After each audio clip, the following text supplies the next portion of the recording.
नमस्कार, जय हिंद। मेरा नाम आदित्य। आज ईएनडी न्यूज़ पर हम आपके सामने लेकर के आए हैं एक नई सीरीज़ जिसका नाम है नज़रिया।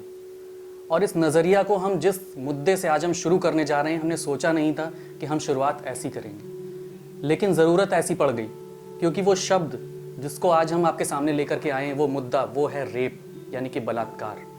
और आज हम ये सोचने आए हैं, ये बात करने आए हैं कि आखिर इन बलात्कारों का जिम्मेदार कौन है। Who is responsible for these rape cases? जरूरत इसलिए पड़ जाती है क्योंकि हम उस देश में रहते हैं जहां पर महिला को देवी के रूप में पूजा जाता है, लेकिन ऐसा केवल किताबों में ही होता है। असलियत यह है कि इस देश में हर 15 मिनट में एक रेप हो रहा है। हर 1 लाख केस, अगर 1 लाख लोगों की हम बात करें तो उसमें से 5.2 रेप केसेस आ रहे हैं सामने। अगर हम केवल 2018 की बात कर लें, 2018 में ही लगभग 3,900 से ज्यादा रेप केसेस यूपी के अंदर केवल रजिस्टर्ड हुए थे। आखिर ऐसे देश में जहां पर महिलाओं को हम सम्मान देते हैं, वहां पर ऐसे हालात क्यों हैं? सरकार बात करती है बेटी बचाओ और बेटी पढ़ाओ, लेकिन क्या ऐसे बेटियां बचेंगी? आप ऐसे बेटियां पढ़ पाएंगी, आगे बढ़ पाएंगी? ऐसा हम इसलिए कह रहे हैं क्योंकि हमारे ही देश में अगर आप समाचारों पर ध्यान दें तो यहाँ पर 6 महीने की बच्ची से लेकर के एक 90 साल की वृद्ध महिला तक सुरक्षित नहीं है। यहाँ पर एक खेत में काम करने वाली मजबूर बालिका से लेकर के दिशा साल्यान जैसी बड़ी हस्ती तक सुरक्षित नहीं है। इसलिए आज ये मुद्दा आपके सामने लाना जरूरी हो जाता है और इसीलिए इस नजरिया में हम आज इस मुद्दे को लेकर के आए हैं। आइए बात करते हैं कि कौन जिम्मेदार है इन भयानक केसेस के पीछे। क्या केवल वो अपराधी जिनको पुलिस ने पकड़ लिया? हर बार हर केस के लिए कुछ अपराधियों को पकड़ लिया जाता है। क्या केवल वो अपराधी ही जिम्मेदार हैं? और अगर वही जिम्मेदार थे तो फिर ये केस रुक क्यों नहीं गए? हमारा नजरिया ये कहता है, हमारी सोच ये कहती है कि नहीं, यहाँ पर अपराधी जिम्मेदार नहीं है खाली, उसके साथ जिम्मेदार है कानून, उसके साथ जिम्मेदार है शासन, प्रशासन, राजनीति, उसके साथ जिम्मेदार है मीडिया, उसके साथ जिम्मेदार है टीवी और साथ साथ हम और आप यानी कि समाज। इन्हीं मुद्दों पर हम बात करेंगे और सबसे पहले हम बात करेंगे जो हमारे नजरिए में जो सबसे पहला अपराधी है, जो सबसे पहला जिम्मेदार है, वो है कानून। क्योंकि हमारे यहाँ का कानून इतना लचर है कि न्याय आते आते कई कई महीने, कई कई साल लग जाते हैं। आज हमारे पास रेप के विरुद्ध कोई सख्त कानून क्यों नहीं है, और अगर है तो क्यों नहीं सख्ती से उसका पालन होता है? क्यों नशे को रोकने के लिए कोई कानून नहीं है? ऐसा हम इसलिए कह रहे हैं क्योंकि अभी ताजा हमारे सामने एक उदाहरण आया है मुंबई से, जहां पर एक दिशा साल्यान जो एक अच्छी खासी रेप्यूटेड महिला थी, उसकी हत्या हो जाती है और उसकी हत्या के तार जुड़ते हैं एक दूसरे बॉलीवुड स्टार सुशांत सिंह राजपूत, और अंत में वो जुड़ता है जाकर के नशे से। लेकिन नशे को रोकने के लिए कोई मजबूत प्रावधान हमारे यहाँ नहीं है, बल्कि हर गली नुक्कड़ चौराहे पर सरकारी ठेका देशी शराब हमको मिल जाते हैं। ऐसे हालात में कैसे हम अपराधों पर अंकुश लगा पाएंगे? आखिर हमारे कानून की ये हालत क्यों है कि जुवेनाइल यानी कि नाबालिग के नाम पर मुख्य अभियुक्त ही छूट जाते हैं? याद करिए, दिल्ली का एक बहुत बड़ा केस था, उस केस में यही हुआ। कई सारे अभियुक्तों में से जो मुख्य अभियुक्त था, जिसने सबसे ज्यादा दरिंदगी की, अंत में उसको नाबालिग के नाम पर छोड़ दिया गया। ऐसा आखिर क्यों है? क्या इस कानून से हम इन भयानक केसेस को रोक पाएंगे? क्योंकि वो युवक जो रेप करते समय, इस अपराध को करते समय नाबालिग नहीं था, उसको सजा पाते समय वो नाबालिग करार दिया जाता है। आखिर ऐसा क्यों है? न्याय में इतनी देरी होती है, और कभी कभी जब पूरी कार्यप्रणाली आगे बढ़ती है तो उस पर कभी रिश्वत, तो कभी पैसा, तो कभी अपराधियों का वर्चस्व, या कभी उनके सगे संबंधियों का प्रभाव आगे आ जाता है और इन मामलों को रोकने की कोशिश करता है। तो कहीं ना कहीं ऐसा कानून तो हमको चाहिए होगा, और वर्तमान की जो कानून व्यवस्था है, चाहे वो कोई भी प्रदेश हो, ये केवल एक प्रदेश की बात नहीं है, चाहे वो कोई भी प्रदेश हो, लचर कानून व्यवस्था ही ऐसे अपराधियों को बढ़ावा देती है। दूसरा जो जिम्मेदार है वो है प्रशासन। प्रशासन यानी कानून का पालन करवाना पुलिस का काम है, प्रशासन का काम है। लेकिन आप याद करिए, जब आज ट्रैफिक पुलिस आपको किसी चौराहे पर हाथ देकर के रोकती है तो क्या आपको डर नहीं लगता?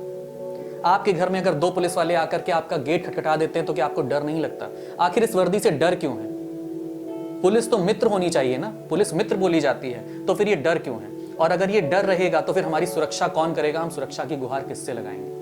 और जब हम ये कर रहे हैं तो फिर महिलाओं का क्या होगा, उन युवतियों का क्या होगा, उनकी सुरक्षा कौन करेगा? बहुत सारे ऐसे प्रशासन में लोग हैं, बहुत सारे पुलिस वाले ऐसे भी हैं जो बहुत अच्छे से अपनी कार्यप्रणाली को आगे ले जाते हैं, जो मित्रवत व्यवहार भी करते हैं, ये भी एक सच्चाई है, बहुत सारे ऐसे लोग हैं। लेकिन उसके बाद कहीं ना कहीं उसी कानून के दायरे में आकर के क्षेत्रीय विवाद सामने आ जाता है। ये हमारे क्षेत्र का, थाना क्षेत्र का मामला नहीं है, ये हमारे थाना क्षेत्र का मामला नहीं है, और इसी में जो परिवार होता है विक्टिम का, वो भटकता रहता है। कोई आगे का प्लान ऑफ एक्शन नहीं है। आज हमारे सामने एक अपराध आता है, हम उसके लिए एक्शन ले लेते हैं, लेकिन ये ऐसा ही अपराध आगे दोबारा ना आए, क्या इसके लिए हमने कोई प्लानिंग करी? नहीं। क्या इस तरह से ये प्रशासन इन भयानक अपराधों को रोक पाएगा? विक्टिम और उसके परिवार को सुरक्षा जल्दी नहीं दी जाती। आखिर ऐसा क्यों होता है? कोई बड़ी सेलिब्रिटी अगर बोल देती तो उसको सुरक्षा दे दी जाती है, लेकिन एक विक्टिम, एक आम आदमी को सुरक्षा नहीं दी जाती है। आखिर ये सरकारें और प्रशासन किसकी सेवा के लिए बनाए गए हैं? ये आम आदमी की सेवा के लिए बनाए गए हैं। और अंत में जो सबसे बड़ी बात आती है कि मेडिकल टेस्टिंग ऑफ विक्टिम और इंटेरोगेशन, इन्वेस्टिगेशन, इनका प्रोसेस इतना लंबा क्यों है? क्यों इतनी बड़ी कागजी कार्रवाई है कि इन प्रोसेसेस को आते आते इतना समय लग जाता है?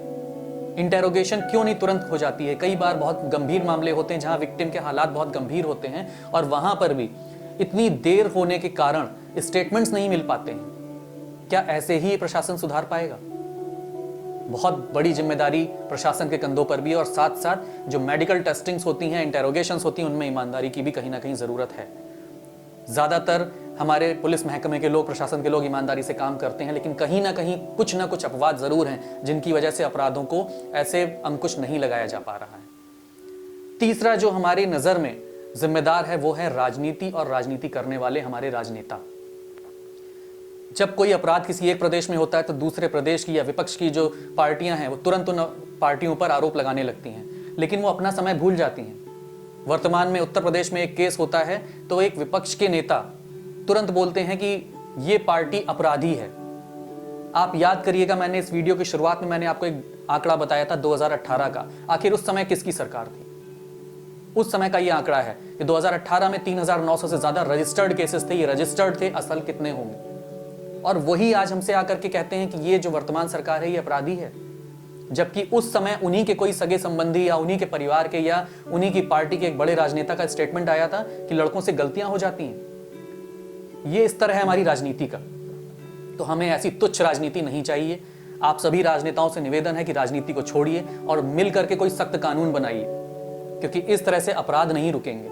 और हमने आपको अपराधों को रोकने के लिए और एक अच्छे भविष्य के लिए चुना है। और कई बार तो यह भी होता है कि कई बार अपराधी राजनीतिक संरक्षण प्राप्त मिलते हैं, जिस वजह से केसेस आगे नहीं बढ़ पाते हैं। इसके बाद जो अगला जिम्मेदार है हमारी नजर में, चौथा जिम्मेदार, वो है मीडिया। क्योंकि मीडिया केवल उन्हीं केसेस को कवर करती है जहां पर उसको टीआरपी मिलती है।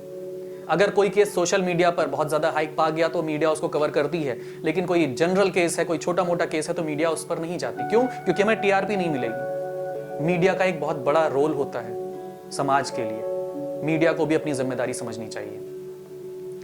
अगला एक जो बहुत भयानक फैक्टर है, जो बहुत इंपॉर्टेंट फैक्टर है, वो है टेलीविजन। जी हाँ, टेलीविजन की अगर हम बात करें आज के टाइम पर, तो आज के समय में टीवी में अश्लीलता, कामुकता, फूहड़पन, अश्लील संवाद, गाली गलौज, इनके अलावा हमें कुछ नहीं मिलता। जितनी अश्लीलता उतनी ज्यादा लोकप्रियता। आखिर ये कौन लोकप्रियता दे रहा है? हम टीवी को जिम्मेदार करार दें या फिर हम अपने को जिम्मेदार करार दें? कोई भी अभिनेता या अभिनेत्री या स्क्रिप्ट लिखने वाले आखिर ऐसी स्क्रिप्ट क्यों लिखते हैं जिसमें अश्लीलता या फूहड़ता हो? क्यों? क्योंकि उसको देखने वाले हम और आप हैं। हम और आप जिस दिन ये रोक लगा देंगे उस दिन ये टीआरपी इनकी कम हो जाएगी, उस दिन ऐसे स्क्रिप्ट लिखना बंद हो जाएंगी। अगर इन पर लगाम नहीं लगी तो आगे का समय बहुत भयानक होने वाला है। और आप देख रहे होंगे आज एक नया चलन चालू हुआ है वेब सीरीज का। वेब सीरीज में केवल गाली गलौज, अश्लीलता के नाम पर केवल लोकप्रियता हासिल की जा रही है और उनको बहुत अच्छी सफलताएं मिल रही हैं। तो ये भी एक बहुत बड़ी जिम्मेदार है टेलीविजन, और टेलीविजन को कहीं ना कहीं जाने अनजाने इनडायरेक्टली हम सपोर्ट कर रहे हैं। और अंत में जो सबसे बड़ा जिम्मेदार आता है वो है समाज, यानी कि हम और आप। हमारे सामने कई बार किसी महिला पर कोई टिप्पणी हो रही होती है, कोई अभद्र टिप्पणी हो रही होती है और हम मुंह बंद करके बैठ जाते हैं, क्योंकि हम क्यों बोलें, ये मेरे घर का मामला नहीं है। तो याद रखिए, ये अपराध जब बढ़ते हैं तो आगे बढ़ते बढ़ते एक दिन आपके घर तक भी पहुंच सकते हैं। इसलिए मुंह खोलना पड़ेगा, विरोध करना पड़ेगा। विक्टिम का तिरस्कार कर देता है हमारा समाज। अपराधी का तिरस्कार भले ही ना हो, लेकिन विक्टिम का तिरस्कार हो जाता है। अरे जो खुद ही मानसिक प्रताड़ना झेल रही है, उस विक्टिम का हम खुद तिरस्कार कर देते हैं। ये हमारी सोच है, ये हमारे सामाजिक मूल्य हैं। ऐसा कैसे होगा? कभी कोई रेप केस का अगर एमएमएस बन जाता है और ये खबर आती है कि अपराधियों ने एमएमएस बना दिया, तो हमारे देश में कई बार ऐसी रिसर्चेस हुई हैं, ऐसी खबरें आई हैं कि उन एमएमएस को बहुत ज्यादा करोड़ों की तादाद में लोगों ने सर्च किया और हम सोशल मीडिया पर मुहिम चलाते हैं, हम सड़कों पर कैंडल जलाते हैं और अकेले में हम ऐसे एमएमएस ढूंढते हैं।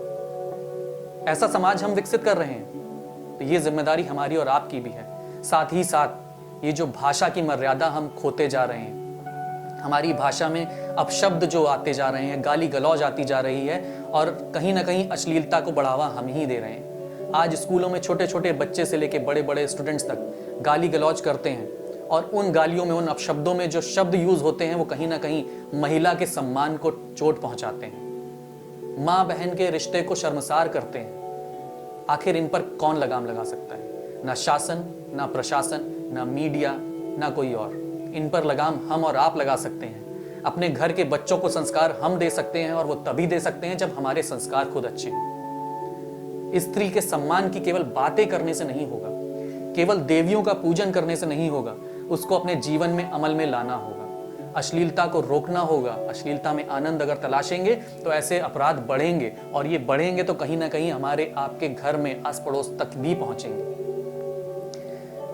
अंत में हम अपने इस आज के वीडियो से एक मांग जरूर करते हैं कि जो भी सरकारें हैं, जो प्रशासन है, उससे हमारी ये मांग है कि बेटियों के लिए स्कूल में, कॉलेजेस में सेल्फ डिफेंस की क्लासेस फ्री ऑफ कॉस्ट यानी कि मुफ्त में दी जाएं और ये मैंडेटरी की जाएं, आवश्यक की जाएं सभी लड़कियों के लिए, सभी युवतियों के लिए।